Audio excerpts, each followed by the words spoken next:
ಕೊಡ್ತಾರೆ, ಬಡವರಿಗೆ ಆರ್ಥಿಕ ಸಾಮಾಜಿಕ ಕಾರ್ಯಕ್ರಮಗಳನ್ನು ಕೊಡ್ತಾ ಇದ್ದಾರೆ. ನಾವು ಯಾವುದೇ ಜಾತಿ ಮಾಡಲಿಲ್ಲ, ಯಾವುದೇ ಧರ್ಮ ಮಾಡಲಿಲ್ಲ. ಈ ದೇಶದ ಬಡವರು, ದಲಿತರು, ಹಿಂದುಳಿದವರು, ಅಲ್ಪಸಂಖ್ಯಾತರು, ಮಹಿಳೆಯರು, ಕಾರ್ಮಿಕರು ಇವರೆಲ್ಲರಿಗೂ ಕೂಡ ಇವತ್ತು ಅವರಿಗೆ ಶಕ್ತಿ ತುಂಬತಕ್ಕಂಥ ಕೆಲಸವನ್ನು ಮಾಡಿದ್ದೇವೆ. ಇದನ್ನ ಬಿಜೆಪಿಯವರಿಗೆ, ಜೆಡಿಎಸ್ನವರಿಗೆ ಸಹಿಸಿಕೊಳ್ಳಕ್ಕಾಗಲಿಲ್ಲ. ಎಷ್ಟು ಹತಾಶರಾದರು ಅಂತಂದ್ರೆ, ನನ್ನ ಹೆಂಡತಿ ಯಾವತ್ತೂ ಕೂಡ ರಾಜಕೀಯಕ್ಕೆ ಬಂದವಳಲ್ಲ, ಯಾವತ್ತೂ ಕೂಡ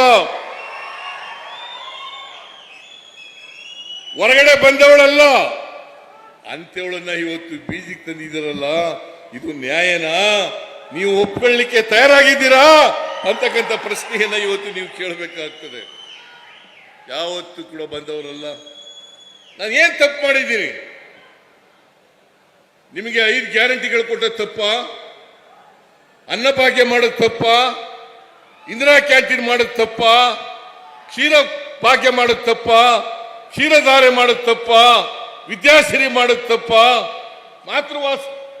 ಮಾತೃಪೂರ್ಣ ಕಾರ್ಯಕ್ರಮ ಜಾರಿಗೆ ತಗೊಂಬಂದ ತಪ್ಪ?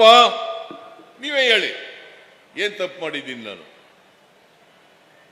ಏನ್ ತಪ್ಪು ಮಾಡಿದ್ದೀನಿ? ನಾನು ಯಾವುದೇ ತಪ್ಪನ್ನ ಮಾಡದೇ ಇದ್ರೂ ಕೂಡ ನನ್ನ ಮೇಲೆ ಕಪ್ಪು ಚುಕ್ಕಿಯನ್ನು ಇಡಬೇಕು, ರಾಜಕೀಯವಾಗಿ ಹಣಿಬೇಕು.